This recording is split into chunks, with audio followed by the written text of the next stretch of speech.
남편이랑 다툰 적도 없었는데 요즘은 무조건 시어머니 편부터 드는 남편까지 미워집니다. 아니 화면을 보면서 너무 웃긴 게요. 할 말을 못해서 너무 답답해요 이러는데 저 정도면 며느리가 할 말 다 하는 며느리인 것 같아요. 그죠? 일부러 뭐 사례로 저렇게 재현을 꾸미기는 했습니다만 시어머니한테 저렇게 다 얘기를 미주 알고 어머니 왜 이렇게 덥게 입히셨어요? 밥 먹여야 된다니까 시어머니가 조금 화가 나실 법도 하고요. 근데 우리가 늘 항상 하는 얘기 중에 뭐 옛말에도 있지만 애 봐준 공은 없다고. 네. 시어머니 입장에서는 참 답답하고 또 요즘 주변에서 이렇게 보면 애 맡기고 다니는 며느리 입장에서는 정말 맡기는 순간부터 죄인이 되고 지금 서로의 입장이 참 난처합니다. 네, 옛말에요. 애 볼래, 반 맬래. 반 매겠습니다. 네, 네. 어떻게 하세요? 반 매실 거죠? 네. 그래서 애 보는 게 힘들어요. 힘든데, 요즘은 갈수록 태산인 것 같아요. 정말 아이는요, 낳아놓으면요, 말 가르쳐야 돼. 뭐 또 말을 또 잘하면 말을 따박따박 대들어. 그렇죠. 또 공부시켜야 돼. 공부시켜서 대학 보내놓으면요, 아유, 다 키웠다 싶었더니 또 결혼한대.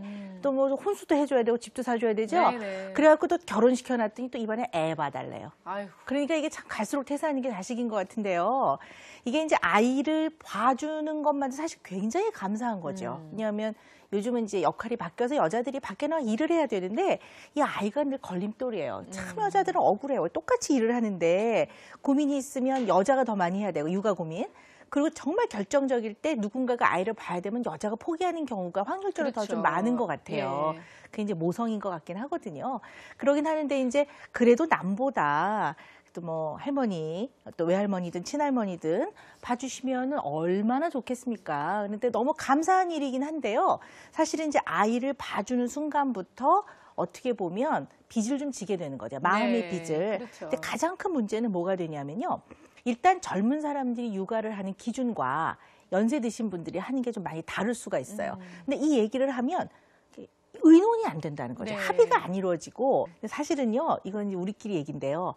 저희 어머니한테도 안 통하시더라고요. 안 통하더라고요. 저희 친정어머니한테 아무리 말씀을 드려도 심지어 제가 얘기하는데도 안 들으시더라고요. 정말요? 예. 아니 어제도 네. 누구와 대화하면서 그런 얘기가 나왔는데 친정 어머니가 애를 키워주셨대요. 근데 정말 못 견디겠는 게 김치를 손으로 이렇게 쭉 찢어가지고 그래서 애 밥에 이렇게 놔주는데 네, 자기는 숟가락 그게 쪽 하는 거라. 너무너무 못 견디겠는데 얘기를 했다가는 엄마하고 뭔가 네. 엄청난 싸움이 날까 봐 얘기를 못했다. 네. 근데 그게 너무나 불만이었다 이런 얘기를 하더라고요. 네. 합리적인 설명이 잘 안 통하는 게 가족이기는 해요.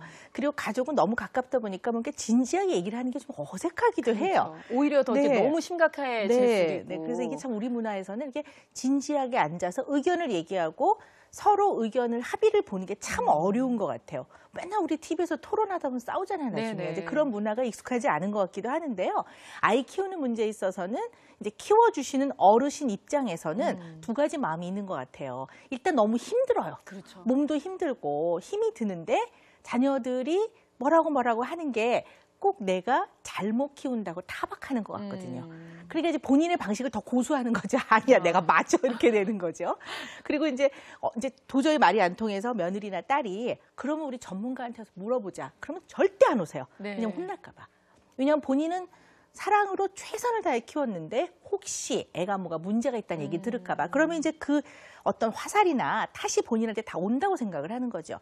네, 사실 어떠한 사람이 키워도 아이들은 성장 과정에 문제가 있어요. 네. 그리고 이 문제들이 꼭 병적인 문제를 의미하는 건 아니기 때문에 늘 사랑으로 최선을 다해 키웠다는 거가 이게 최고거든요. 그렇죠. 사실 너무 감사한 거죠. 그렇지만 이제 며느리나 딸 입장에서는 내 자식을 키우는 데서 내가 늘 뒷전인 게 내가 뭔가 양육의 주도권을 못 갖고 아이에 대한 이야기를 하는 게 의견이 받아들여지지 않을 때 이게 상당히 엄마로서는 굉장히 효능감이 떨어지고 네.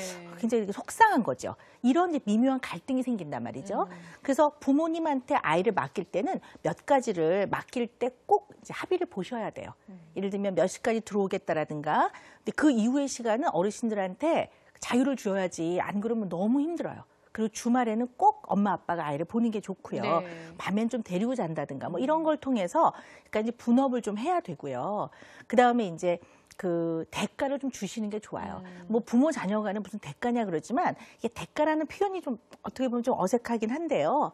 고마움의 표시라든가, 그쵸, 감사의 마음을 전하는 그리고 거죠. 좀 너무 힘드시니까 네. 일하시는 부분에 대한 최소한의 성의의 표시를 반드시 해야 됩니다. 그래야 이제 어머님들도 시어머니나 친정 어머니도 이제 좀 시간이 날 때 그걸로 네. 좀 맛있는 것도 사 드시고 친구 만나서 한턱도 쓰시고 옷도 한번 사 입고 그러셔야 또 그런 것들이 마음이 좀 상쇄가 되는 것 같아요. 그리고 이제 아이를 맡기실 때 가장 기본은 혹시 의견이 많이 다를 때는 서로 싸우지 말고 꼭 가서 이 부분에 대한 전문가에게 의논을 하는 것을 주저하지 않는다라는 것을 네. 미리 좀 얘기를 하고 시작을 하시는 게 좋습니다. 네. 근데 이제 이런 것들이 잘 안 되면 너무 서로 서운하게 되고 그 그렇죠. 마음속에 미묘한 갈등들이 결국 관계를 나쁘게 하기도 하는 것 같아요. 네.